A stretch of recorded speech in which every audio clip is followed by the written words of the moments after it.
근데 문제 없다고 말하는 이 정부가 제정신인가 싶어요.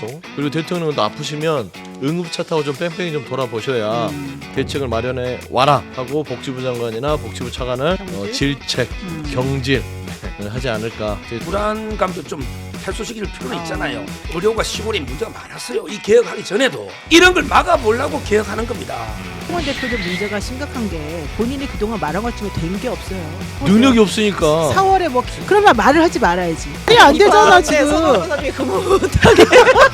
적으로 된 게 없잖아요. 힘들 실어줘요. 근데 의혹이 한없이가 배운 정치 토크쇼 장르한 여의도 9월 3일 화요일 순서 방송의 날 특집 여러분께 전해드리도록 하겠습니다. 오늘이 방송의 날이랍니다.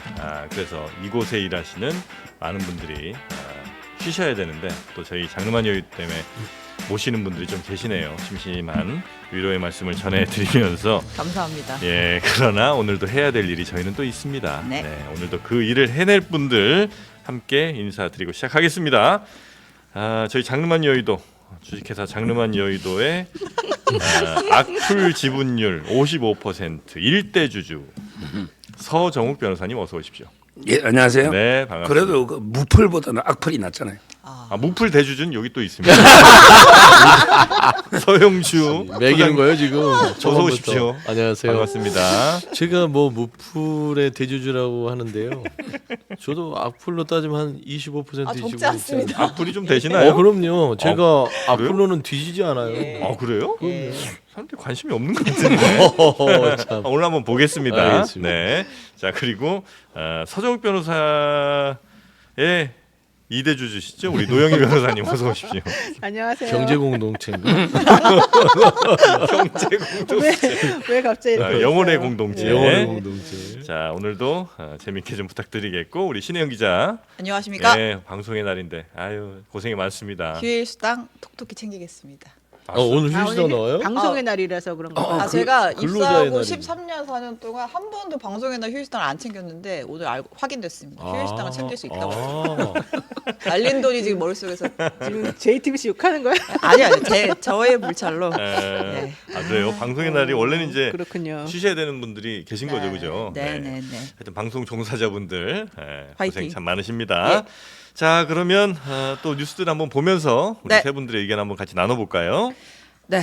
자, 의료 대란입니다. 지금 응급실이 응급 상황이다 이런 이야기가 나오는데 대통령실에서는 현장 상황 문제 없다라는 얘기를 지속적으로 하고 있잖아요. 네. 어제는 복지부가 브리핑을 열고 현재 전국 응급실의 99%가 정상 운영되고 있다. 병상 수도 97% 정도 이다. 그러니까 지금 전혀 문제가 없는 상황이다. 이렇게 또 브리핑을 했어요. 근데 이제 현장에서는 지금 굉장히 아우성이 나오고 있죠. 지금 네. 뭐 분만실이 없다, 무슨 흉부 무슨 수술할 사람이 없다 그러고 병상 숫자는 많이 줄지 않았을지 모르겠지만 현장에 의사가 없다는 거예요. 그러니까 이제 수술방은 있어도 수술할 의사가 없다면 이거는 문제가 있는 거 아니냐. 굉장히 네. 큰 문제다 이런 얘기가 나오고 있고 일단 정부가 뭐 몇 가지 대책 뭐 대응 방안 내놨는데 네. 추석 때 응급 대란이 좀 우려가 되잖아요. 그래서 일단 군의관이랑 공보위를 투입하겠다고 했고 자, 그리고 추석 때 전국에 한 4천 개의 병원을 문을 열어야 되는데 네. 일단 자발적으로 문 열고 신청을 받고 숫자가 모자른다. 그러면 강제로 문을 열어서 당직을 서게 하겠다라고 했습니다. 그런 개원의들에게도 그렇죠. 예. 그래요. 자, 하여튼 요 정도면 어떻게 추석 잘 넘어갈 수 있을까요? 그래도 여전히 우려가 좀 큰 상황이죠. 우려가 아니죠. 예. 이거는 그냥 공포다. 네. 저는 이 의료 부분들 저도 최근에 애가 좀 아파서 어. 그래서 병원을 이렇게 좀 몇 군데를 알아봤는데 힘들어요. 동네 병원도 진료받기가 쉽지 않고요. 그래요. 근데 이제 제 주변에서도 심심치 않게 들리는 게 정말 뭐 저번에 김종인 전 비대위원장이 22번 이제 응급실에 전화를 해서 퇴짜를 맞았다고 했는데 네. 제 주변의 어르신들 지금 응급 상태에서 치료받기 너무 힘듭니다. 이 현실이에요, 그냥. 네네네. 그런데 지금 이런 부분에서 정부가 문제 없다. 저는 문제 없다고 말하는 이 정부가 정말 이 제정신인가 싶어요. 그리고 저는 무엇보다도 줄곧 좀 주장했는데 의료개혁 완수할 때까지 대통령 주치의들 다 정지시켰으면 좋겠어요. 그리고 대통령도 아프시면 응급차 타고 좀 뺑뺑이 좀 돌아보셔야 당장 경로하셔서 의료개혁 중단하고 네. 일단은 국민들의 어떤 생명과 건강에 대해서 우선적으로 대책을 마련해 와라 하고 복지부 장관이나 복지부 차관을 뭐라고 해야 되죠? 이게 좀 좋은 말로 하면 경질? 질책, 경질 하지 않을까. 제가 좀 비속어를 쓸 뻔했습니다. 네. 네. 지금 국민일보 오늘 기사가 나왔어요. 2살짜리 여자아이가 열과 경련으로 위급한 상황이 닥쳤는데 응급실 11곳으로부터 진료 거부를 당했고 그래서 의식불명에 빠졌다. 이게 이제 지난달 4일에 일어났던 일인데요. 어쨌든 구급대원은 일찍 도착했는데 응급실이 없어서 못 가가지고요. 지금 문제는 이 어린아이가 12번째 연락한 병원에서 겨우 응급진료를 받았는데 뇌손상을 입었대요. 그래가지고 시간이 지금 굉장히 중요했을 텐데. 한 달째 의식불명인 것으로 지금 전해졌다는 건데요. 네. 그러니까 이런 일이 사실은 여기저기서 많이 벌어진다. 이제 이런 얘기가 많이 나오는데도 불구하고 괜찮다, 병실 있다. 간호사 있다 막 이런 식으로 해서 문제 없다는 식으로 대처한다는 것은 저는 조금 문제가 너무 심각하다. 네. 그러고 그런 것에 대해서도 전혀 문제의식을 못 느끼고 의사들은 무조건 우리가 시키면 나와야 돼 이렇게 생각하는 것도 좀 문제인 것 같고요. 네, 네. 이 부분에 대해서 정말 어떻게 하겠다는 건지 걱정이어서 우리가 들어오기 전에요. 서정욱 변호사랑 우리랑 얘기했습니다. 우리 추석 때 아프지 말자. 아, 예. 네, 그게 가장 좋은 방법이다. 예. 네. 우리 선임 변호사는 그래도 정부의 이 의료개혁 방향에 대해서 맞다고 이제 보시는 거죠? 뭐 저도 이제 그 의료 현장이 응급실이 좀 심각하다 위기라고 생각합니다. 네. 네. 그래서 요까지는 누구나 이야기할 수 있는 거예요. 네. 아, 이건 다 같이 동의할 수 여섯 있는 건데만 하나만한 이야기 아니에요. 네. 그래서 어떻게 해야 되느냐? 네. 백자식에서 의사들이 돌아오게 할 거냐? 예. 아니면 이게 그냥 개혁을 더 세게 그냥 거냐? 원칙대로 밀고 나가서 어떻게 끝을 계획을 할 거냐? 예. 이런 걸 이게 그 결론을 내줘야 되잖아요. 음. 저는 지금 이제 백자식이면 안 된다 봐요. 근데 사실 지금 뭐 왜냐하면 여야다 이런 게 백지화라는 이 단체에 얘기가 있는데. 엇갈려 가지고 개혁이 네. 자초돼서는 안 된다 봐요. 장기적으로 이제 이렇게 되면요. 네. 앞으로 10년, 20년, 30년 계속의 그 의료 부족이 됩니다. 이번에 아픔이 있더라도 네. 숫자를 늘려야 돼요. 그리고 그게 지역 필수 의료를 강화하는 쪽으로 계획을 해야 됩니다. 네. 이번에 미봉책으로 넘어가도 의사들 백지화시키고 의사들 복귀해서 해도 근본적 해결 안 됩니다. 어차피 고령화 사회에 의사 수가 부족한 거는 사실입니다. 의사들을 비판해야 됩니다. 환자를 버리고 이렇게 파업하면 안 됩니다. 의사들이 환자 곁으로 가야 됩니다. 네. 지금 윤 대통령 비판할 때가 아니고 의사 단체가 이기주의다. 저는 그래 봅니다. 그래서 이주 어느 단체가 숫자 늘리다 우리 로스쿨 갑자기 2배로 늘렸어요. 예. 1000명 뽑다 2000명을 늘렸어요. 네. 우리 대학 못했습니다. 힘이 없어요. 변호사 단체, 네. 그다음에 회계사 단체, 네. 어느 단체든 저항 못했습니다. 의사들은 국민의 생명을 담보로 해서 자기들이 밥그릇 이권을 지금 대항하고 있는 거 기득권에. 저는 일단은 무조건 환자 곁에 가세요. 네. 의사를 비판해야 돼. 전 국민이. 그러면 야당도 그러면 해결됩니다. 의사 일단 복귀하시고 그다음 대화하자고요. 네. 적정한 수사는. 아니 그래서 저는 이렇게 비판해야 돼요. 일단은 이주 진료하자. 부총리가 6개월만 있으면 이긴다고 말한 예. 게 요거예요. 그러면은 어쨌든 버틴다. 어쨌든 의사 국민의힘 욕하면서 연찬회에서 네. 의사 욕하면서 버티면 된다 이거예요. 일단은 이제 이거 환자 곁으로 돌아가시라니까 의사들은. 그다음에 숫자는 국민들이 결정하게. 아니 그러니까 의사가 그래 말한다고 돌아가냐고요. 현실 좀 직시하자니까요. 그러니까 지금 윤석열 정부의 제일 문제는 말로 때워요. 저번에 대통령께서 이 추석 앞두고 의료 대책을 뭐라고 한 줄 알아요? 만전을 기하십시오. 네. 말로 만전을 기하면 다 되는 줄 알아요. 응급 진료 대비 대책을 마련해서 국민들이 불편함 없도록 하십시오. 네. 이게 무슨 말장난합니까? 국정이라는 게 말로 하는 게 아니잖아요.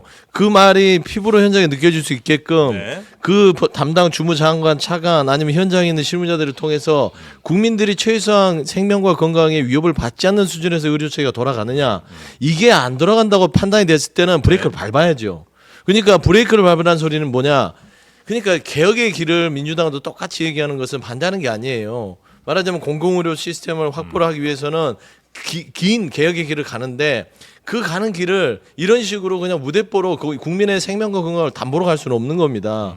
그게 비록 0.73 25만 표 이상으로 이겨서 정권을 잡고 비록 그게 헌법에 보장된 대통령이라 할지라도 국민의 생명과 건강을 우선할 수는 없는 거잖아요. 네. 그런 부분에서는 본인의 고집을 꺾어야 되는데 윤석열 대통령은 그런 현실의식이 없고 국민 한 사람 정도 목숨 정도는 대수롭지 않게 생각하는 게 아닌가 그런 생각이 드는 거예요. 그러니까 서정혁 변호사 뭐 주장을 조금 이제 더 드리자면 예를 들어서 의료 개혁이 필요한 거에 대해서는 다들 공감을 하시잖아요, 그죠? 그런데 이제 예를 들어 의사 단체에서 우리는 못 늘린다, 정원 의대 정원 못 늘린다고 만약에 계속해서 늘린다면 우리는 의료 거부하겠다 이렇게 하면 방법이 없잖아요. 잘 보시면 네. 보통 우리가 각 정부마다 드라이브라는 말을 많이 쓰죠. 네. 국정 드라이브, 뭐 경제 드라이브, 어떤 네. 정책 드라이브를 건다.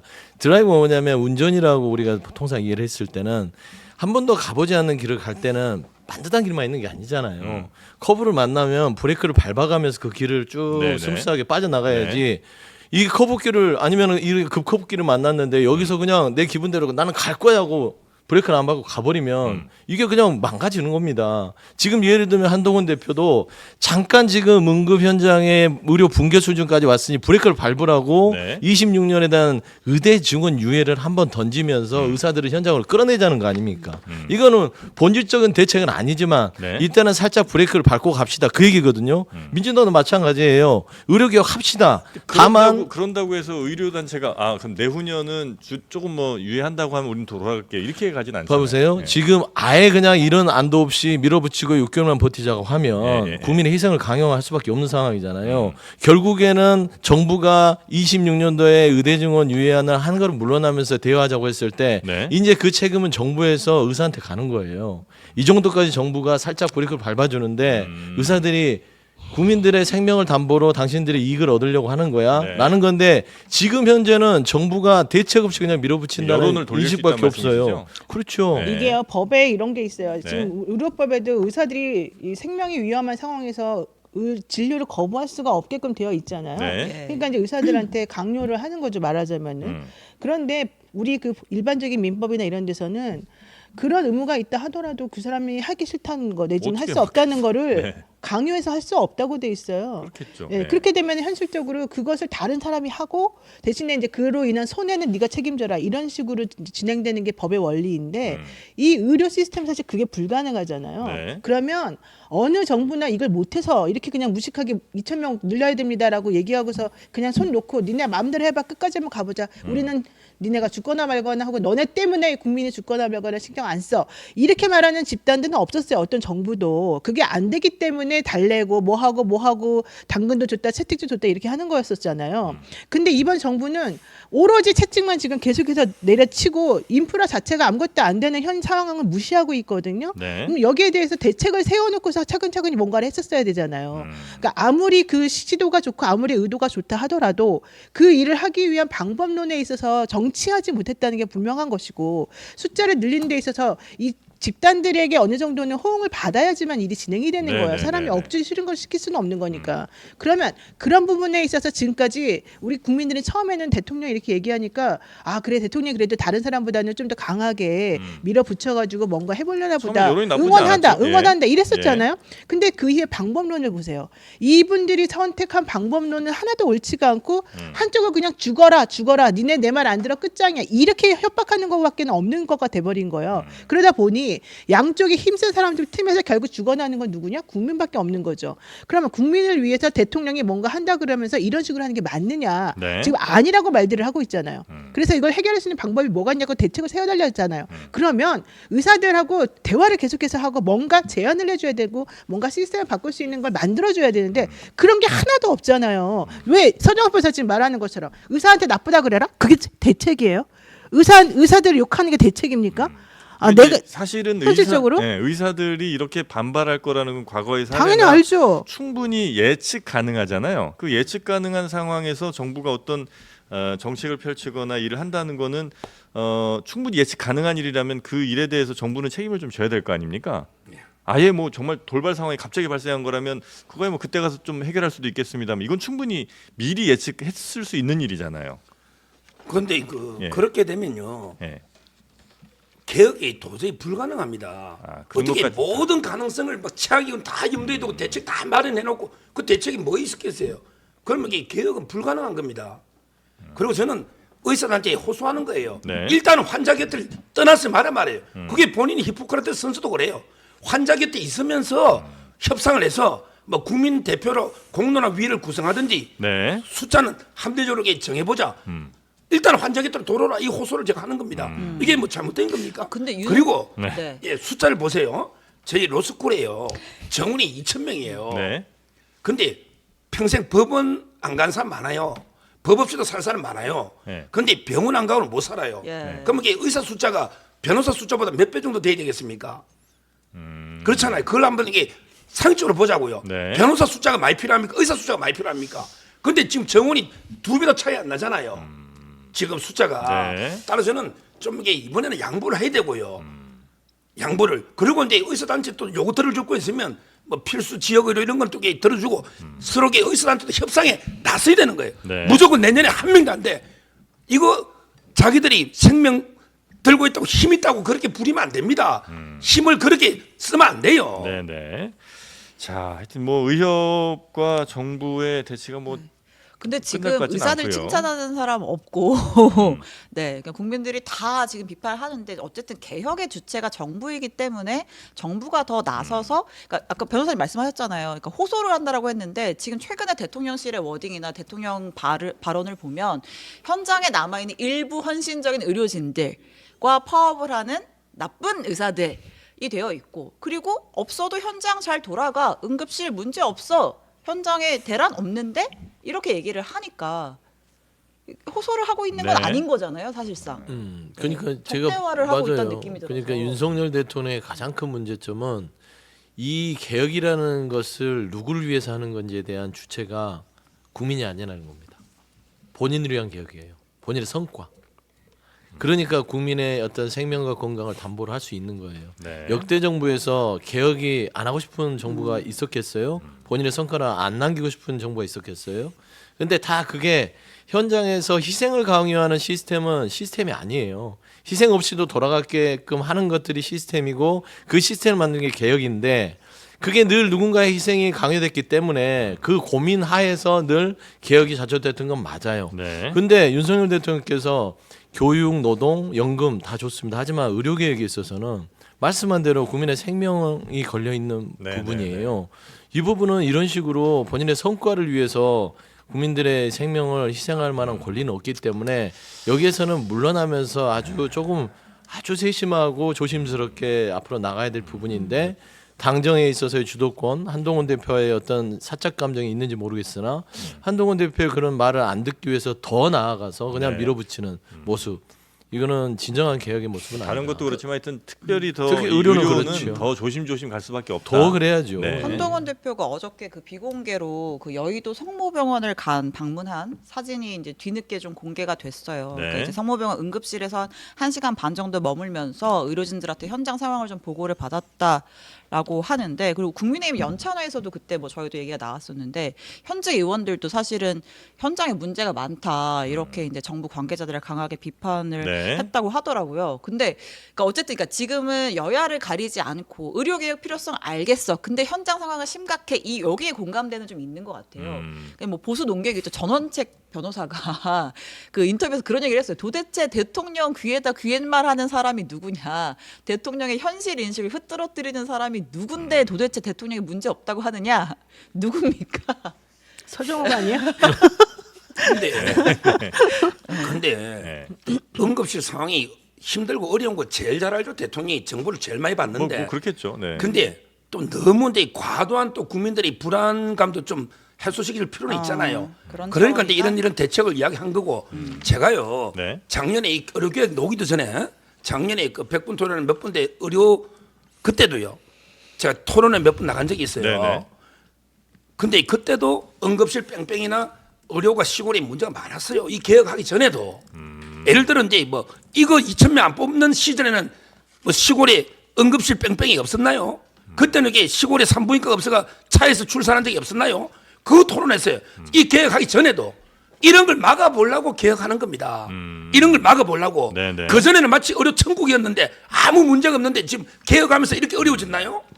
그게 아니잖아요. 개혁을 하는 우리가 이유 자체가. 이 좀 과도기 힘든 걸 국민들이 네. 대통령 중심으로 뭉쳐서 의료단체 어떻게 호소하고 설득하고 네. 해서 이걸 돌파해서 그게- 개혁을 해야 안 되겠습니까? 네, 네. 지금 대통령이 요구한다고 해결이 됩니까? 그게 지금 본말을 전도시키는 건데요. 우리가 목적이나 지금 추구하고자 하는 방향이 나쁘다고 하는 사람이 없어요. 지금 필수 의료가 망가지고 있고 그쪽에 가서 전담하려고 하는 의사진이 없기 때문에 그들을 양성해야 되고 실질적으로 의사 숫자가 증원돼야 되는 거 맞다. 네. 여긴 다 동의한다니까요. 그렇기 때문에 우리가 처음에 대통령에게 잘한다고 박수를 쳤던 거예요. 국민들이. 문제는 그와 관련해서 분명히 저항이 있을 게 뻔하기 때문에 이 문제를 얼마나 잘 스무스하게 혹은 최소한으로 피해가 갈 수 있도록 정리해 가면서 뭔가 이거를 관철시키느냐인데 그 부분에 있어서 지금 대통령이 하는 방법이 완전히 잘못됐다는 걸 얘기를 하는 거잖아요. 네. 대통령이 지금 하고 있는 게 뭐예요?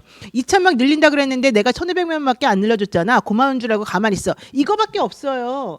니네들이 왜 여기서 집단적으로 파업하고 왜 니네들이 우리한테 욕해? 니네가 잘못한 거지. 내가 지금 보니까 아무것도 문제되는 게 없구만. 잘 되고 있는데 니네들 자꾸 국민들 불안하게 하지 마. 이렇게 얘기하면서 우리들한테 국민들 니네가 잘못 알고 있어? 지금 응급실 잘 되고 있잖아. 그리고 응급실에 왜 마음대로 가? 응급실에는 아주 아픈 사람만 가야지. 왜 조금 덜 아픈 사람들이 가가지고 거기를 복잡하게 만들어? 그리고 왜 지금 돈 너무너무 싸게 하니까 지금 니네가 막가지 돈 앞으로 늘릴 테니까 그런 거 알고서 있어. 이렇게 지금 우리한테 말을 하고 있으니 이게 과연 도대체 우리 국민들이 그런 말을 들으면서 그렇게 우리가 희생양돼서 중간에 해야 될 일이냐? 그럼 앞으로 지금 당장 추석은 그렇다고 칩시다. 수가 잠깐 올려줘가지고 했다고 칩시다. 그럼 11월 달에 해결되고 12월 달에 해결된다는 보장이 있습니까? 어떻게 해결하겠다는 겁니까 도대체가? 의사들요. 제가 의사들 주변에 진짜 많아요. 의사들한테 물어보게 되면요. 그들 나름대로 다 고충이 있겠죠. 당연히. 어느 네. 직장이나 다 고충은 있어요. 다 자기 집단의 이익을 위해서 일을 하죠. 그렇지만 지금 이게 지금 양쪽에서 세게 나간다고 해서 중간에 우리들이 아무런 희생이 없이 살면 괜찮지만 양쪽 세게 나가서 결국 죽는 건 우리밖에 없는데 대통령이 나서서 이거를 해결할 방법을 제시를 해줘야 되잖아요. 그거 제시 안 하니까 지금 뭐라 그러는 거잖아요. 왜 대통령한테 호소를 안 해요? 대통령을 잘한다고만 그래요. 그러면? 대통령한테 호소를 하셔야 되는 건 맞는 것 같아요. 그러니까 이 국민의힘의 한동훈 대표가 약간 호소를 한 거죠. 네. 일단 잠깐 멈춥시다. 이거 지금 응급실에 빨간불이 켜졌다. 라는 것인데 거기에 대해서 호소한 사람이 한동훈 대표밖에 없고 그 주변에 서정욱 우리 변호사님처럼 이런 유튜브들께서 얘기를 해주면 들을 수도 있어요. 왜냐하면 제가 봐서는 윤석열 대통령 신문하고 방송 잘 안 보시는 것 같아요. 유튜브를 자주 보시는 것 같아서 네. 본인이 보고 싶은 유튜브만 보니까 꼭 서정욱 변호사님께서 그 얘기를 좀 해주시면 호소를 좀 해달라. 네, 호소를 해주시고 네. 저는 무엇보다도 아까 뭐 국민의 희생을 요구하잖아요. 좀 이게 개혁이 힘드니까 국민들이 조금 이 과도기를 넘고 이것만 좀 버텨주면은 네. 개혁을 이룰 수 있다 이런 얘기를 하시는데 제가 앞서 얘기했잖아요. IMF 때랑은 다르다니까요. IMF 때에 우리가 그 국가의 재난을 극복할 때는 국민이 줄 수 있는 건 금부치예요. 금모으기 운동. 근데 국민에게 의료개혁을 위해서 목숨을 내놓으라고 하는 거예요 지금. 생명을 내놓으라고 하는 겁니다. 네. 그러니까 한두 명이 희생돼서 이 개혁을 한다 그런 위험한 발상을 버려야 돼요. 국민 한 사람의 목숨도 잃으면 안 돼요.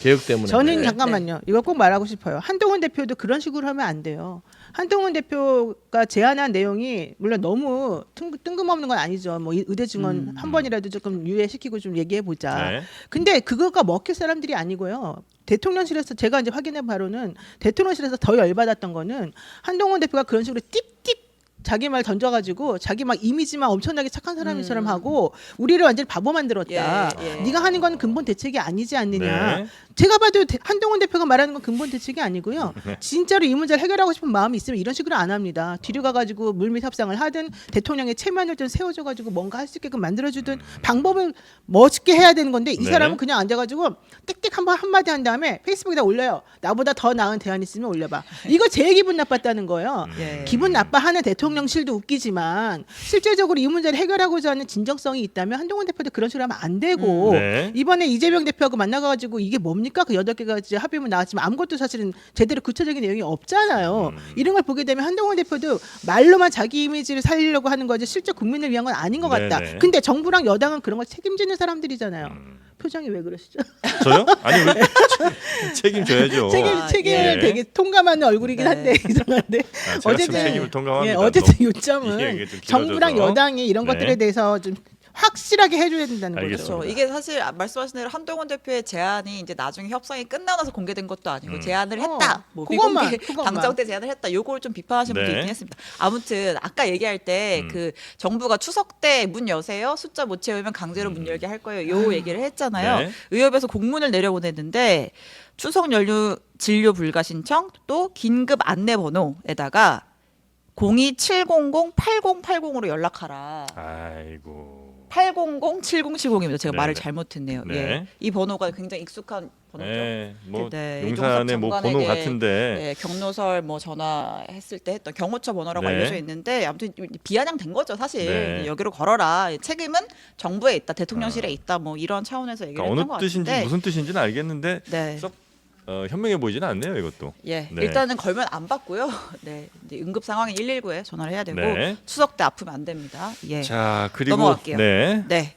어제 자. 개원식이 있었습니다. 네, 어제 개원식이 있었는데 윤석열 대통령이 참석을 하지 않았습니다. 87 민주화의회 첫 대통령 불참한 개원식이었고요.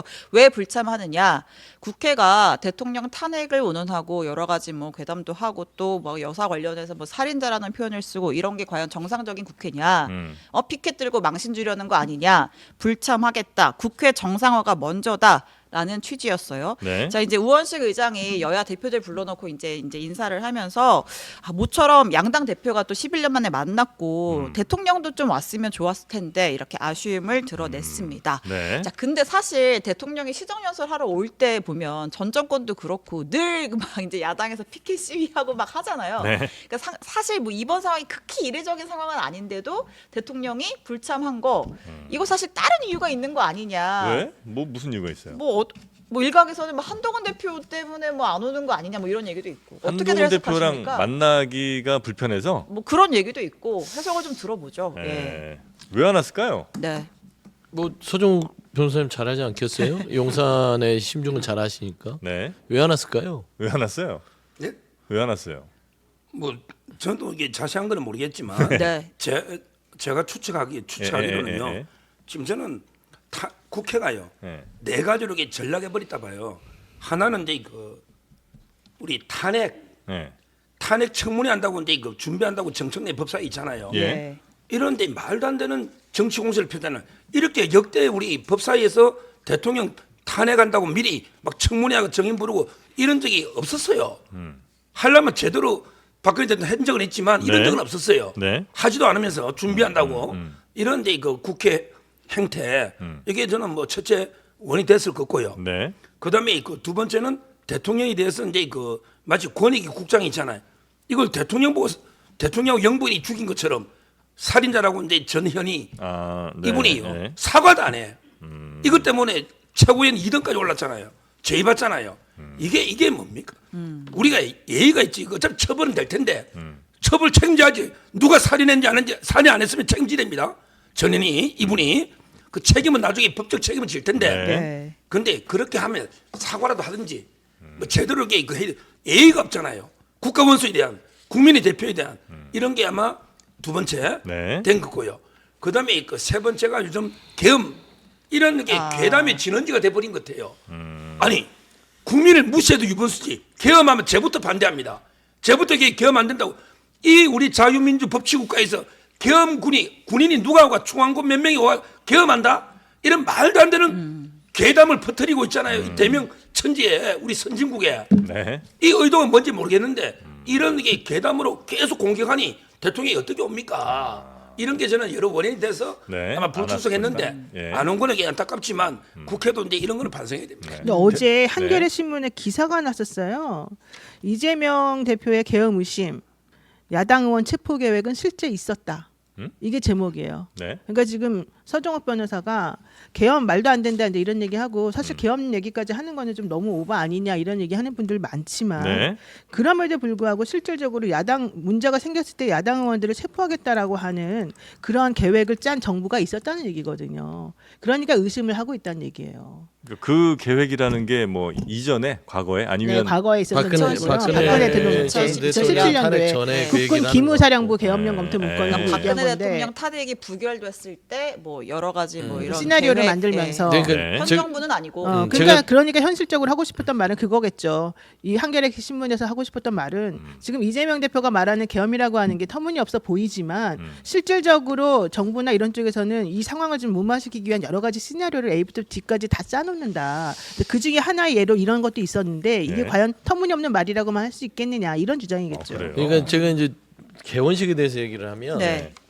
윤석열 대통령 다운 결정을 했다라고 보는 것이죠. 22대 총선은 어떤 이야기를 했을까요, 민심이? 대통령에게 정신 차려라. 그렇지 않겠습니까? 네. 그건 뭐냐면 국회 정상화를 얘기하는 게 아니라 국민들은 국정 정상화를 요구했습니다. 근데 본인은 국정 정상화를 하지도 않고 지금 어디에서 국회 정상화를 운운하면서 어떻게 개원식에 오지 않느냐. 그리고 개원식의 의미는요. 야당이 밉든 또 여당이 밉든 그게 중요한 게 아니에요. 입법부는 어떤 곳입니까? 민의전당이죠.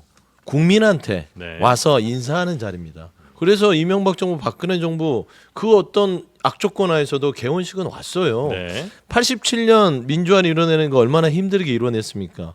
그 뒤로 역대 정부에서 보수 진보할 거 없이 개원식은 참석했는데 윤석열 정부는 윤석열 대통령이겠죠. 대통령은 그런 거 안중에도 없어요. 뭐냐면 공사 구분이 안 되는 분입니다. 사적 감정이 충만해서 나 기분 나빠. 옛날에 그래도 내가 시켰던 뭐 김기현 대표도 있고 말이야. 내 사람이도 있으니까 거기 가서 하겠지만 이제는 한동훈 대표도 좀 껄끄럽고 야당은 말할 것도 없고 가기 싫은 거예요. 그러니까 말도 안 되는 국회 정상화 얘기를 하는 거예요. 네. 본인이나 잘하셔야지 국정 정상화부터. 근데 이걸 보면 역사의 길이 남을 말하자면 본인의 어떤 결단이라고 생각하겠지만 네. 이제는 국민들로부터 버림받을 결심을 한 거다. 이제 그러니까 사랑받을 생각은 없는 거예요. 아예. 이제 보통 국정을 하면 아무리 지지도가 20% 10% 가더라도 내가 잘해서 30% 올려야지 40% 가야지 네. 내가 뭔가 다른 거를 또 획기적으로 해서 국민들한테 사랑받아야지 그거- 하는 게 정상적인 거 아니에요? 포기했다. 포기한 거죠. 그러니까 국민은 안중에도 없어요. 이제는 내가 사적 감정에 기분 나쁘면은 개원식 같은 거에 의미도 자기한테는 없어요. 지금 뭐 네 가지 얘기하셨는데 그 네 가지를 정말 대통령이 생각했다면 국정 운영에 저는 자격이 없는 대통령이다. 아니 그러니까 어떻게 대통령이 국회 개원식을 안 갑니까? 기분 나쁘다고. 그러니까 뭐 본인이 역대- 경험한 네. 처음의 국회라는데 사실 경험한 처음의 국회라고 하는 것도 이해가 안 가지만 네. 그렇다고 해서 나 안 갈래. 이게 뭡니까 도대체가 3살 먹은 어린이도 아니 그 뭐 아니고. 탄핵이나 뭐 아까 그 발언이라든지 개헌 뭐 이런 이제 이야기들이 설령 국회에 아이, 나온다 한들 그럼요. 그런 것도 어찌 보면 국회에 와서 또 의원들 만나면서 당 대표들 풀어야죠. 만나면서 네. 조금 이제 이런 좀 과하지 않습니까? 뭐 이렇게 좀 풀어나갈 수도 있지 않아요? 이번 계기로? 아마 이제 뭐 조선일보나 동아일보나 보수 신문에서도 양비론으로 예. 뭐 국회를 이렇게 질타하면서도 예. 그래도 대통령이 가는 게 좋지 예, 않겠냐 예, 이런 예, 언론도 예. 있긴 있습니다. 네. 뭐 그거는 이제 뭐 대통령이 판단할 문제인데 뭐 제 생각에도 이제 그렇게 국회가 문제가 많아도 뭐 가는 게 어떻나 이런 생각은 뭐 들 수가 있는데 네. 근데 워낙 아마 있는데. 너무 심하니까 대통령이 뭐 판단 결론을 내렸으니까 그 결정을 존중할 수밖에 없는 거죠. 알겠습니다. 자, 그 저희 지금 얘기 나왔던 계엄 얘기는 그 김용현 후보자 청문회랑 엮어서 조금 이따가 해보고요. 저 좀 쪼개서 갈게요. 그 주말에 여야 대표가 11년 만에 만났어요. 최혜병 얘기를 했는데 결국은 답은 없죠. 빈손이었어요. 뭐 여야가 합의해서 뭘 하겠다라는 건 없었고 오늘 이르면 오늘 민주당이 제3자 추천 방식의 최혜병 특검법, 그러니까 이제 이른바 한동훈 아니죠. 네. 이걸 민주당이 이르면 오늘 발의를 한다라는 아, 그래요? 거예요. 네. 그러니까 이제 지금 최종안 완성하고 세부 문구 좀 다듬고 있다고 하는데 한동훈 대표가 얘기했던 그 대법원장 제3자 추천 방식을 수용하는데 네. 플러스 여기에 야당의 비토권을 추가해서 발의를 한다고 합니다. 대법원장이 특검을 추천하면 네. 거기에서 야당이 생각할 때 이 사람은 좀 아닌 것 같은데 하면 이 사람은 안 돼. 네, 이렇게 비토할 수 비토하고 있다. 할 수 있게. 처음에는 뭐 국회의장 비토권 넣을까 이렇게 하다가 일단은 이제 야당의 비토권을 넣는 안으로 네. 오늘 발의를 한다고 했어요. 그러니까 한동훈 대표를 더 압박하는 지금 모양새가 된 거죠. 만약 이렇게 해서 올리면 네. 그럼 이제 한동훈 대표나 국민의힘이 안 받기가 좀 애매한 상황이 뭐 되는 친한계 거죠. 입장에서는 부담이 될 수가 있겠고 일단 한동훈 대표가 뭐라고 또 얘기를 해야 되는 상황이죠. 자, 근데 여기에 추가로 또 하나 좀 알려진 게 네. 그 여야 대표 회담을 하고 이제 회담 뒷얘기들이 지금 계속 나오고 네, 있어요. 네, 왜냐면 네. 우리가 본 건 딱 모두 발언만 있었고 비공개 회담이 있었잖아요. 거기에서 그 민주당 조승래 수석 대변인이 한 이야기인데 한동훈 대표가 최혜병 특검법 관련된 언급을 하면서 그러니까 내가 시건을 하는 사람은 아니다. 나는 시건하지 않는다. 내 생각은 변함이 없다. 다만 내 처지가 좀 그렇다. 당내 상황이 좀 어렵다라는 이야기를 했다는 겁니다. 한동훈 대표가 예. 요 두 분이 이제 대화하는 과정 중에 예. 아 지금 내 상황이 좀 그렇지 않으면 아시잖아요. 내 예. 처지가 좀 그런데 네. 좀 봐주세요. 이런 얘기를 했다는 거죠. 봐주세요는 모르겠고요. 봐주세요는 아니고 내 하여튼 내 처지가 좀 그렇다. 내 처지가 좀 그렇다. 당내 상황이 좀 어렵다. 내 생각은 그거 해야 된다는 생각이지만 당에서 지금 목소리가 이러니 예. 나도 좀 할 수 없다. 이런 생각은 취지인 거죠. 변함없다. 그러니까 예. 특검법 발의를 본인이 말한 대로 왜 안 하냐. 10명만 모아가지고 의원 발의를 하면 되는데 왜 그거를 못 하냐. 우리가 의원을 꺼줄게. 이게 민주당에서 나왔단 말이잖아요. 네. 그러니까 한동훈 대표가 국회의원을 장악하지 못했다는 거죠. 본인이 이제 국회의원도 아니지만은 실제 국회의원인 국민의힘 의원들에게 10명을 못 찾아내는 거예요. 네. 이 의원 발의를 해줄 사람을. 그런데다가 그래서 자기가 자꾸 못 던질 말, 그러니까 상대방이 안 받을 것처럼 생각되는 말들을 계속 이제 하는 거예요. 예컨대 뭐 제3자 특검법도 특검 추천도 그렇지만 제보공장 문제를 같이 집어넣으면서 이것도 해야 된다 막 그랬더니 민주당이 그걸 다 받아버리는 거예요. 네. 결단하시죠. 그랬죠. 그러니까 네. 이제 할 말이 더 이상 없어지잖아요. 그러니까 정말 마지막에 읍수라는 거죠. 내 처지가 그렇다. 아니 근데 이 이해를 좀 얘기를 해달라. 실제로 했는지 안 했는지는 확인할 수는 없는 거죠. 일단은 여당에서는 그런 얘기 한 적이 없다라고 한 적이 없다고 했고, 그래요? 그다음에 또 이제 여야 약간 진실 공방이 있는 게 이제 한동훈 대표가 비공개 회담 때 법안 발의를 준비하고 있다라는 얘기를 했다고 이제 민주당에서는 브리핑을 했고, 최상병 특검 법안. 예, 네. 그다음에 여당에서는 우리가 법안을 준비한다는 얘기는 한 적이 없어. 당내에서 논의한다 그랬지. 서로 조금씩 말이 달라요. 근데 예를 들어서 그런 비공개 회담에서 대표끼리 한 얘기를 상대가 이렇게 공개하는 건 조금 그거는 결례는 아닌가요, 혹시? 직접 공개하는 건 안 되죠. 이재명 네. 대표가 직접 본인 입으로 한동훈 네. 대표가 직접 이런 얘기를 했다라고 하는 것은 그는 금도에 어긋나는 일이고요. 예. 이제 말하자면 그래서 전원들이 이제 퍼져나오기 시작하는 거 아니겠습니까?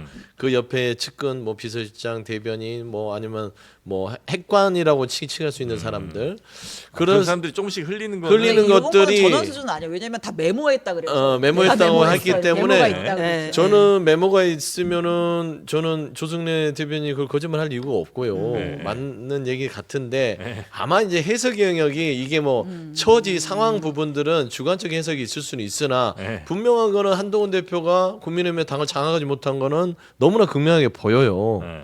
예를 들어서 본인이 최병 특검에 대해서 의지는 충만하나 한 발짝도 못 나가고 있잖아요. 의료개혁에 대해서도 이거 아주 임시 반편적인 26년도 의대 증원 유예 부분도 툭 던졌다가 그 연찬에 난리가 났잖아요.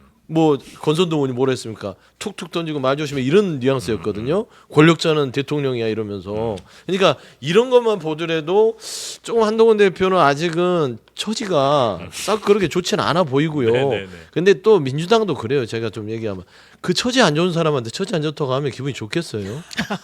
그런 거는 저도 좀. 그 생각했어요. 아니 그러니까. 왜냐면 정말 처지가 좋은 사람이다만 이런 공감을 말을 많이 했으면 상대도 별로 기분 안 안 나쁠 수 좋거든요. 있는데 그러니까 처지가 안 좋은 거는 마음으로 이해하고 맞아. 뭐냐 한동훈 대표 뭐 힘내쇼라든지 네네. 뭐 그런 의지를 높이 사서 네. 좀 잘 해봅시다. 국민적 눈높이에 부합되길 네. 바랍니다. 이런 정도의 메시지가 나가야지. 처지 안 좋은 사람이 처지 안 좋다고 해버리면 맞아. 기분이 상해요. 아니 그래서 그럴 거면 그런 뭐 거는 하려고 좀 잘- 대표 회담을 해요. 아무것도 할 수 있는 게 없는데. 근데 본인이 왜 그러냐면 연찬회에서 나는 좀 안쓰러웠던 게 한동훈 안쓰러워. 대표가 그날 연찬회에서 엄청 말하자면 압박을 받고 나서 기자 인터뷰를 하는데 63%의 이 민심이 아니 당심이 이러려고 나를 한 거 아니겠냐 의대 개혁에 대해서 예. 내가 당 대표다 얘기를 하는데 네. 진짜 힘이 없구나. 굳이 당 대표가 자기가 당 대표로 입으로 안 해도 되잖아요. 아. 나 당 대표야. 계속 그렇게 기자들한테 그것도 더 얘기하는 웃기는 거야. 게 장예찬이 더 웃겼어요. 장예찬 전 최고위원이 63% 그거 아무것도 아니야 이러면서 자기가 그냥 맞서가지고 한동훈 대표가 하는 말말마다 지금 다 나서서 뭔가 하고 있거든요. 예. 사실 장예찬 전 최고위원은 그냥 전 최고위원이고 그 선거에서 떨어진 사람이 특별한 게 없잖아요. 근데도 항상 한동훈 대표는 왜 맨날 대통령실 걸고 넘어지냐, 내가 한 말인데 너는 왜 딴 얘기하냐 이런 식으로 나온다고요. 네, 여기는 힘이 없으니까 당 대표 이렇게 명찰 박아갖고 다녀야 될 것 같아. 완장 이런 거. 아유 참. 아 근데 진짜 한동훈 대표가 안 된다고. 조금 처지가 그래 보이긴 해요. 이 근데 말을 떠나서도. 근데 저는 최상병 특검은 이제 접어야죠. 네? 이제 접을 겁니다. 이러니까 접어야 처지를 된다. 알 수 있는 거야. 왜 그러냐면요. 예. 어제 제가 그 국방부의 고위직하고 식사를 했는데 예. 군대 사망 사고 났을 때 그 이송하잖아 경찰에요. 네. 이걸 이게 국방부 장관이 결재하는 경우가 처음이었대요. 아마 박정훈 대령이 본인이 그냥 넘기면 유족들한테 소송이나 좀 이게 겁이 났는지 이걸 국방부 장관한테 결재해 달라고 올라온 게 처음이었대. 근데 다른 결재를 받을 것처럼 하고 왔어요. 만약에 이 결재를 할 것 같으면 법무관리관을 불렀을 거예요. 장관이 이종수 장관이 법은 잘 모르잖아요. 근데 다른 결재 받을 것처럼 와가지고 이걸 이게 결재해 달라니까 처음에는 법을 모르니까 법무관리관도 없고 그래서 결재를 했는데 나중에 들어보니까 문제가 있다. 그래서 해소해서 다시 했잖아요. 근데 문제는 이게 최초인데 자 아니야, 결재권자인데 아니야. 결재권자인데 결재 받으러 왔잖아요 장관이. 그럼 이렇게 결재를 하고 잘못됐다 다시 가져와 또 하고 잘못됐네 또 다시 가져와 이게 뭐가 문제입니까? 결재권자는 외압이 아니고 내부의 정당한 지휘감독권자예요. 네. 장관이 허수아비가 아닙니다.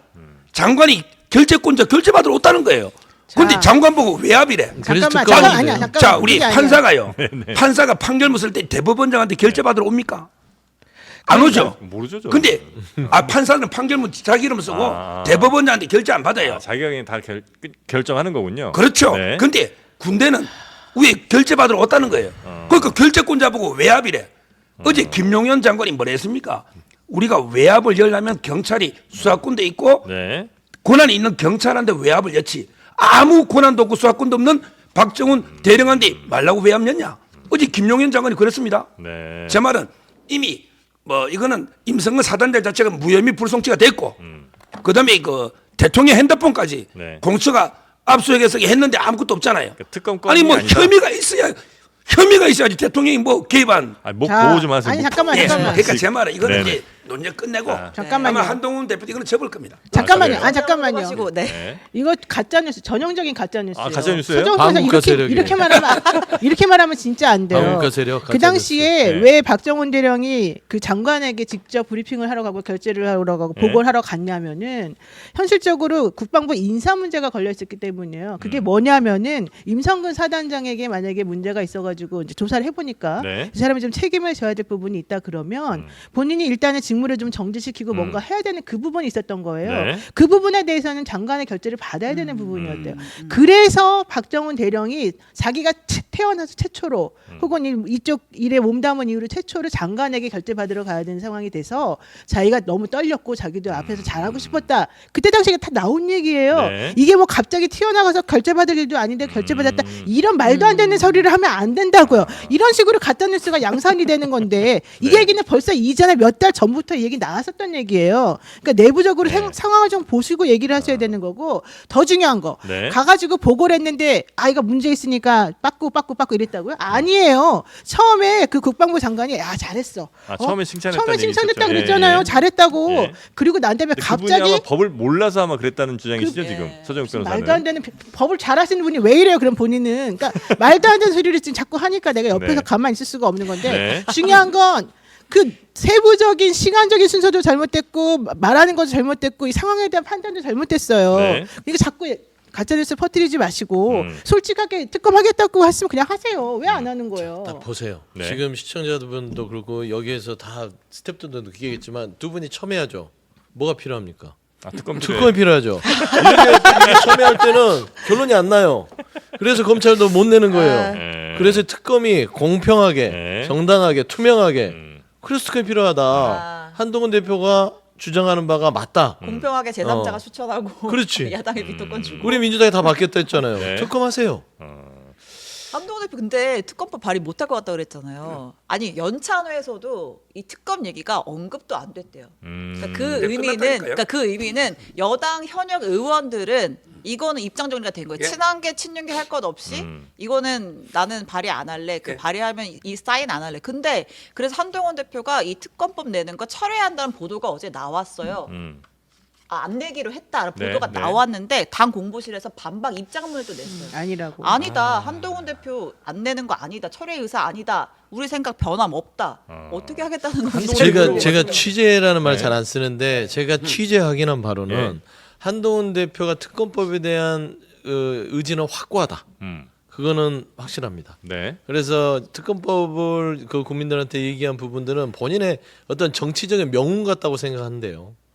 이거는 절대 처리라는 순간 본인은 정치권에서 네. 거의 퇴장 수준에 이르른다는 수준으로 생각하기 때문에 의지는 확고해요. 근데 능력은 없는 건 맞아요. 지금 한동훈 현재 대표가 너무 설 자리가 좀 없네요. 없어요. 의원들은 근데 다 반대하고 그래서 제가 늘 얘기하는 거 이재명 대표를 보고 좀 배워야 된다니까요. 어떻게 해요? 그래서 저는 갑자기. 이 30, 갑자기? 38분간의 독대 간에 네. 저는 이재명 대표와 한동훈 대표 간에 뭔가의 말할 수 없는 무언의 어떤 여러 가지 공감대는 충분히 있었다고 봅니다.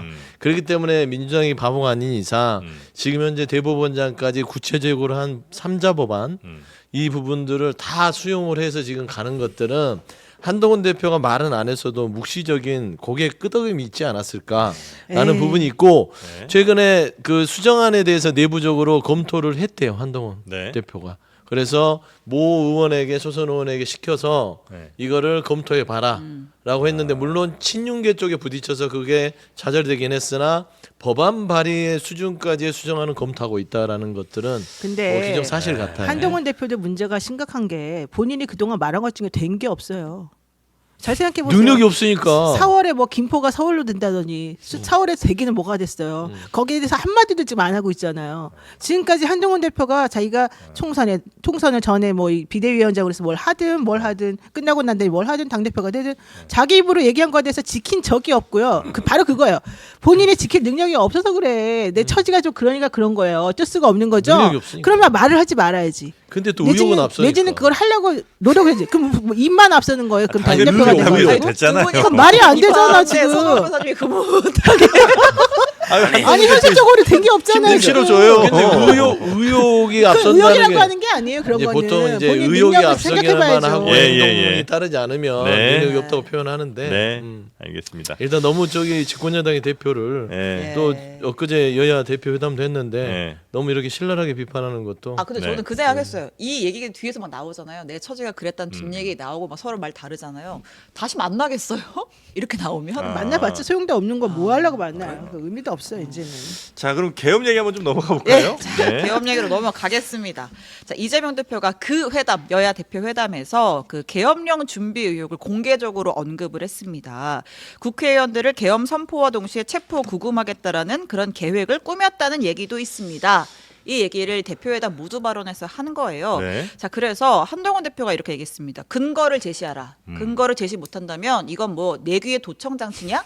그러니까 이제 수준의 뭐 얘기다. 일종의 뭐 망상이냐? 그러면서 근거가 없다면 이거는 국기를 문란하는 행위이다라고 얘기를 했고 대통령실에서도 얘기를 했어요. 나치 스탈린의 전체주의 선동 정치를 닮아가고 있다. 네. 무책임한 선동이 아니라면 당 대표직을 걸고 말해라. 이렇게 얘기를 했고요. 아까 우리 얘기 나왔던 김용현 국방부 장관 후보자 인사청문회 네. 여기에서도 단연 최대 화두는 이 계엄이었습니다. 잠깐 들어볼게요. 네. 최근 이진우 수방사령관, 각종군 특전사령관, 여인영 방첩사령관을 한남동 공간으로 불렀죠. 무슨 얘기했습니까?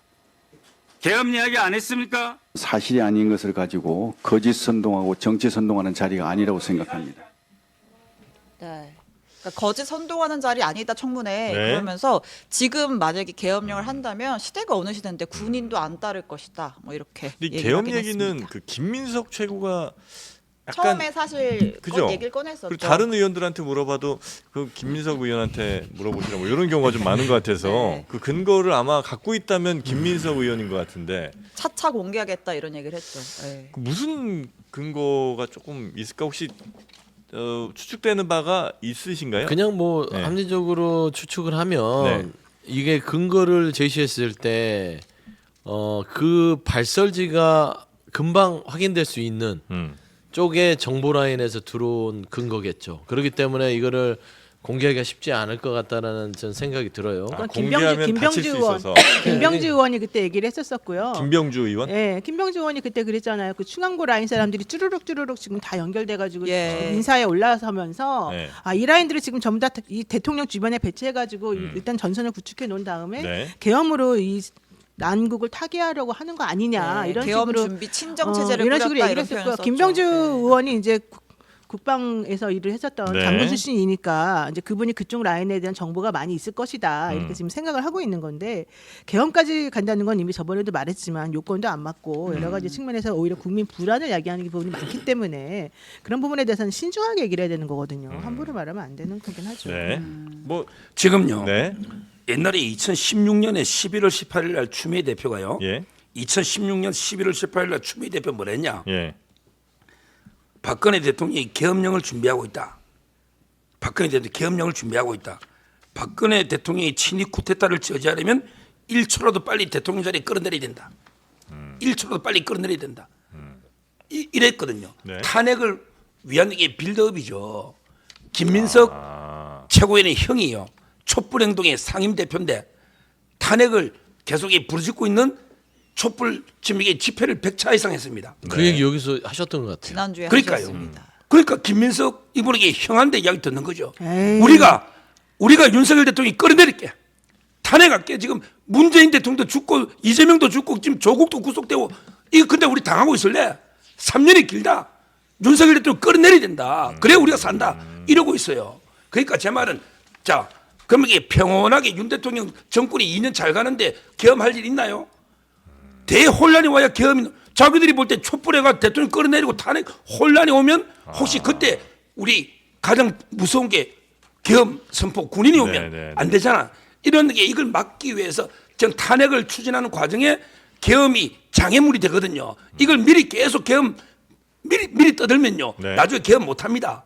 사전에 막 떠들면 당연히 계엄할 일이 없죠. 그러니까요. 예. 제 말은 이게 탄핵을 위한 똑같잖아. 추미애 대표가 그때 박근혜 대통령이 계엄 선포하니까 1초라도 빨리 급하다. 저 계엄 되면 큰일 난다. 이러고 있잖아요. 근데 저 어디는 그대로 읽었잖아요. 박근혜 대통령 때는 문건이 나왔잖아요. 근데 그 문건은 2018년에 넣었는데 네. 그 송영무 장관한테 3월달에 보고한 거 있잖아요.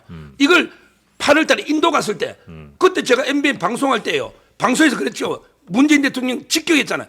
아니 지금 계엄군이 탱크 들고 한강대교 건너고 있냐? 왜 인도 가서 그 이야기하냐? 그리고 인도 난 가서. 다음에 저희들이 방송했지 않습니까? 그리고 난 다음에 문건이 나왔죠. 저도 같이 방송했어요 그때 예, MBN에서. 아, 그때부터 같이 그때 했어요? 인도 가서 합니까? 그 전부터 네. 했어요. 근데 그때 분명히 문건이 나왔고 근거가 있었잖아요. 그 한국에 왔어야지 왜 인도에서 아니 긴급 인도에서 그만큼 중요한 게 아니라 긴박한 상황이죠. 계엄령 문건이라는 게. 송영무 장관한테 네. 그러니까 지금의 지금 그 문건 가지고 하는 거예요. 지금 그 5년 전에 계엄- 담배 피듯이 지금 문건. 계엄 뭔가를 피우는 거는 이건 탄핵을 가기 위한 빌드업이다라고 그렇죠. 이제 보신다는 거죠. 예. 아니 근- 탄핵 아니면 계엄 아니, 선포할 일이 없잖아요. 근데 저는 이 근거에 대해서 자꾸 대라고 하는데 네. 가까운 곳에 있어요. 근거는요. 뭐예요? 한동훈 대표도 그렇고요. 네. 대통령실도 그렇고 네. 그 근거는 용산이에요. 응? 자꾸 그 국정 브리핑 하시는 분 보시면 그게 그 계엄령의 근거가 되는 겁니다. 윤석열 대통령이 지난 3년을 안 봐왔습니까? 이게 정상적인 국정입니까? 아, 비정상적인 네. 국정 운영을 쭉 해왔기 때문에 아. 계엄령이라는 얘기를 하더라도 그럴 이상하지 수 않다. 있겠네. 잘 생각해 보세요. 조국 대표가 조국 혁신당을 데리고 왔을 때 3년은 너무 길다. 이게 선거 캠페인으로 통합니까? 안 통해요. 통했어요. 이게 뭐냐면 국민들이 이제 탄핵이 너무나 자연스럽게 받아들이고 네. 용산을 쳐다보고 있으면 와, 너무 길다. 이거 3년 어떻게 가지? 이런 겁니다. 그래서 결국에는 본인들 스스로 대통령과 국민의힘은 계엄령의 우려를 민주당이 얘기를 하는 것이에요. 네. 그러니까 이 우려에 대한 부분을 가지고 득달같이 달려들기보다는 본인들을 돌아보고 우리가 정말 정상적인 국정 운영을 했는지 우리가 비정상적인 국정 운영을 했기 때문에 이런 얘기가 나오는 거 아닌지 하는 것을 먼저 돌아본 다음에 하는 것들이 순서지 이걸 가지고 그냥 뭐 막 입에 거품을 물고 달려들 문제는 아니다. 대통령이 스스로 반성할 일이다 이거는. 그렇죠. 네. 그만큼 이상한 국정 운영을 하니까 너무 이런 비정. 잡으세요. 저기 계엄령 얘기까지 김문수 나오는 거다. 고용노동부 장관에다가 구구 성향이 있는 그런 분들 지금 다 인사하고 있죠. 네. 김영훈 처장도 그래요. 충안고 출신을 굳이 경호처장에서 국방장관 보내는 것도 이거 굉장히 이례적인 일입니다. 네. 그래서 이런 오해를 안 받으려면 좀 인사도 삼가해서 하셔야죠. 대놓고 지금 경호처장도 저기 제주청장 출신인가요? 그분을 검토한다고 하는데 거기도 충안고 출신이에요. 그거는 어떻게 검토는 하고 있다고 하지만 네, 용산에서는 부인을 하긴 하기는 했죠. 했습니다. 네. 예. 근데요. 네. 네. 지금 이제 대통령이 내년에 이제 4년 차로 접어듭니다. 네. 아니 마지막에 우리나라 단임제 대통령이 레임덕도 있는데 마지막에 어떻게 지금 지지율과 지금 이게 더 지나면 레임덕 임기가 마지막이잖아요. 네. 이런 경우에 계엄을 선포해가 국민을 이길 수 있습니까? 우리 국민 수준을 어떻게 봅니까? 그리고 우리 수평적 정권 교체가 3번이나 돼가요. 군도 김대중, 노무현, 문재인 군도요 보수와 진보가 상당히 균형을 이루고 있어요. 그 우리 50만이 넘는 군인 중에 네. 중앙고 몇 명이 떼서 군이 다 일사불란하게 따라서 계엄에 동참하지 않습니다. 그렇겠죠. 그러니까요. 그리고 옛날에는 80년에요. 네. 그때는 KBS, MBC만 장악하면 언론 장악이 되고 하지만 요즘 이게 수많은 언론과 유튜브 어떻게 통제합니까? 네. 이 자살행위입니다. 계엄 자체가. 근데 이걸 왜 갑자기 계엄한다 굳이 꺼낼까요? 할 생각도 안 하는데 그게 의도가 있다는 거예요. 계엄 안 하실 거죠? 할 수가 없다니까요. 네, 권한이 그리고 없어요. 이거는 중앙고도 아니고. 안 하는 걸로 가겠습니다. 우리 역사의 수레바퀴를 50년 과거로 돌리는 말도 안 되는 그러니까 계엄. 우리가 현실성 너무 없는 것 같아요. 우리가 너무 서정욱 변호사를 과대평가하고 있는 거예요. 개헌 권한이 없어요. 예. 우리 동접자가 지금 계엄령 지금 예, 펼치니까. 봅니다. 네. 어제 청문회가 하여튼 12시간 정도 하다가 파행을 했는데 아주 그 또 막말. 막판에 또 네. 굉장한 단어들이 쏟아졌습니다. 그 국민의힘의 강선영 의원, 이분이 군 출신, 투스타 출신이에요. 네. 여성분인데 뭐 최초의 뭐 전투부대 여성 사령관이라고 하더라고요. 네. 그러니까 이제 질의를 하다가 이재명 대표에 대한 비판하는 과정에서 네. 레닌 비유를 들어요. 레닌이 주장한 군주제 혁명, 토지 혁명, 빵 혁명 이런 것들이 이재명 대표가 말하는 그런 정치 뭐 경제 혁명과 유사한 궤를 하고 있다.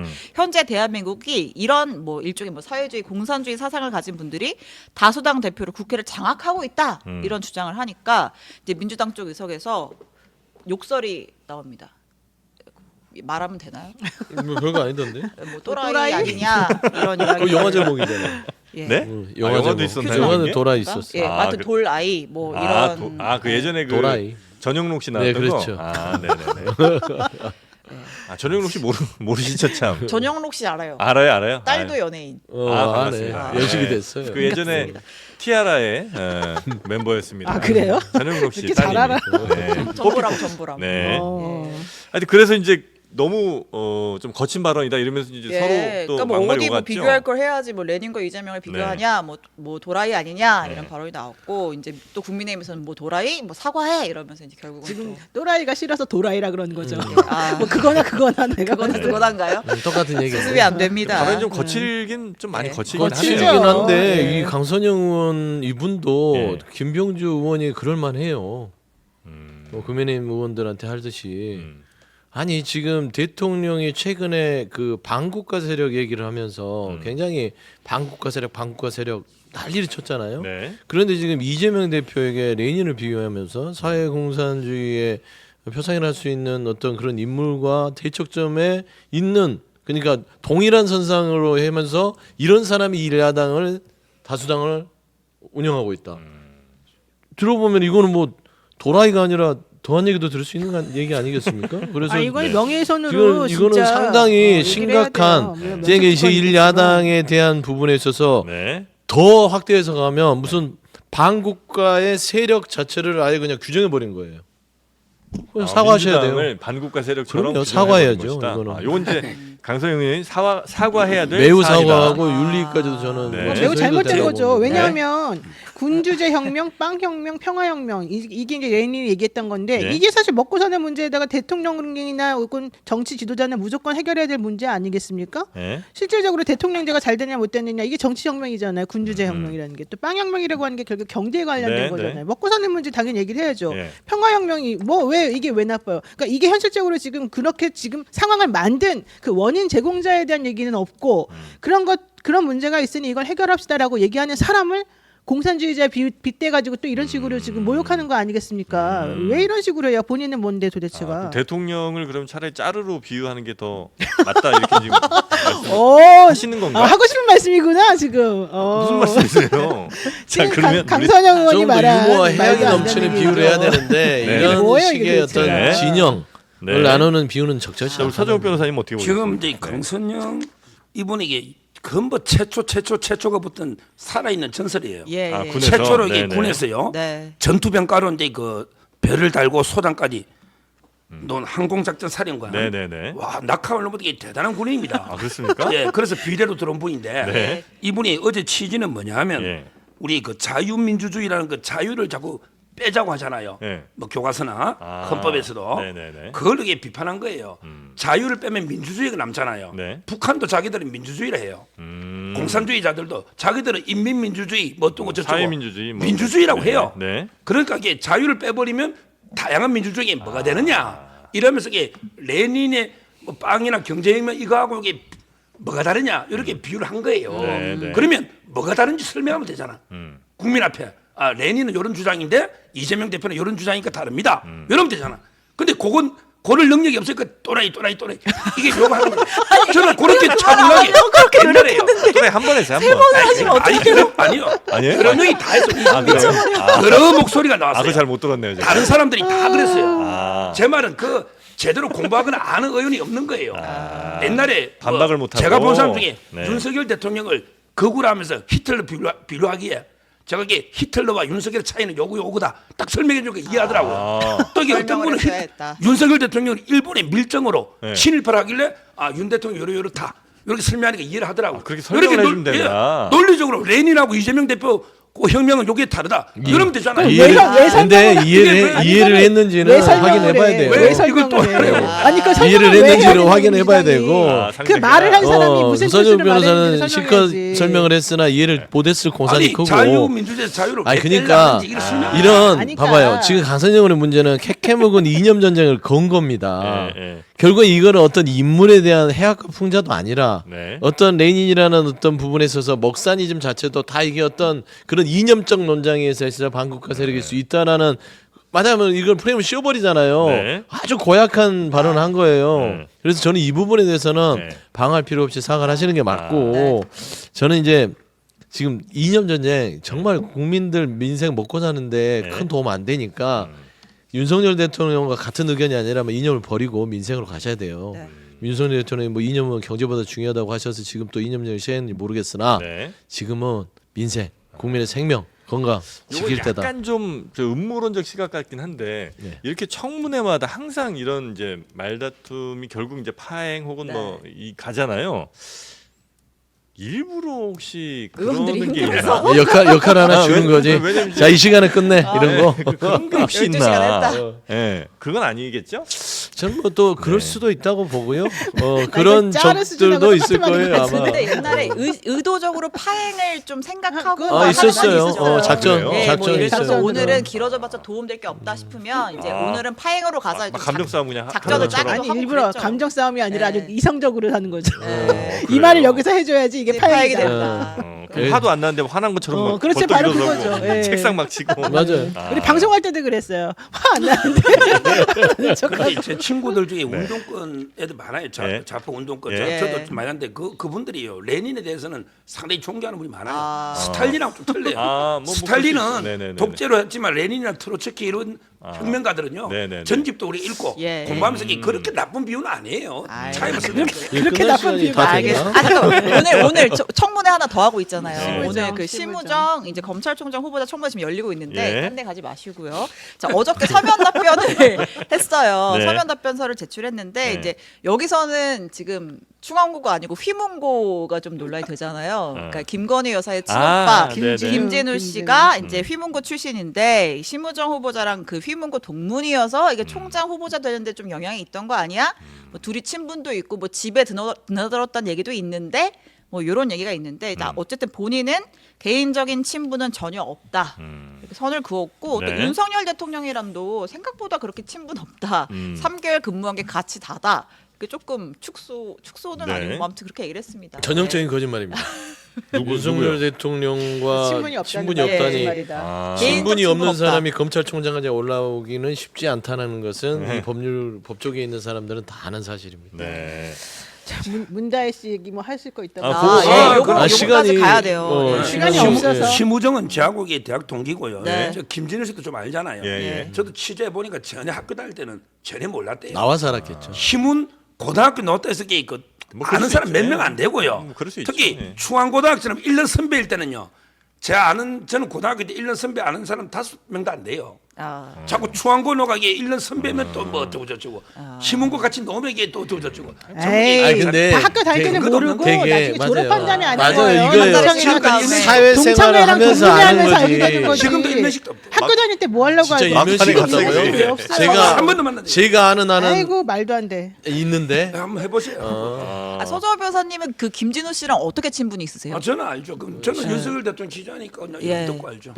이렇게 지지만 하는 사람도 아는데 왜 그분들이 모르겠어요? 만나보신 적은 없고. 그분들이 인간관계를- 심우정인데 이분은 워낙 정치하고 떠나서 검찰에서 신망이 두텁고 그리고 이게 요직을 두루두루 거쳐왔고 네네. 인사기획통으로 독보적인 성적이 우수한 분이에요. 그래서 총장 된 거예요. 네네.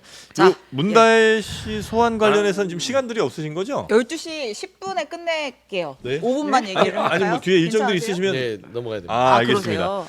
자 그러면 어떡하지? 네 오늘은 여기까지만 그래요. 하죠. 문다혜 네. 씨는 네. 많이 하니까. 네. 네. 이 중요한 이런 것들보다는 개인의 일정이 더 중요하시니까. 아니 하세요. 저 아니, 아니. 중간에 나가도 되니까. 짧게 할게요. 하고 싶은 네. 말이 아니 있대요. 어쨌든 예, 검찰이 이제 문다혜 씨 관련된 이제 네. 수사를 하고 있고 그 압수수색 영장에 문재인 전 대통령을 피의자로 적시한 사실까지는 저희가 어제 얘기를 했어요.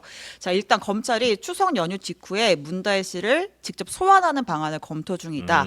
이런 보도가 나왔고요. 네. 이 문다혜 씨를 시작으로 해서 문재인 전 대통령도 불러서 조사할 수 있다. 이런 네. 가능성이 제기가 되고 있고 야당에서는 이거 뭐 퇴임 후에 부동산 금융거래까지 다 추적을 한다. 이거 정치 보복 수사다. 이렇게 반발하고 네네. 있습니다. 일단 문재인 대통령 전 대통령도 지금 피의자로 적시가 된 그런 네. 상황이라고 하죠. 예.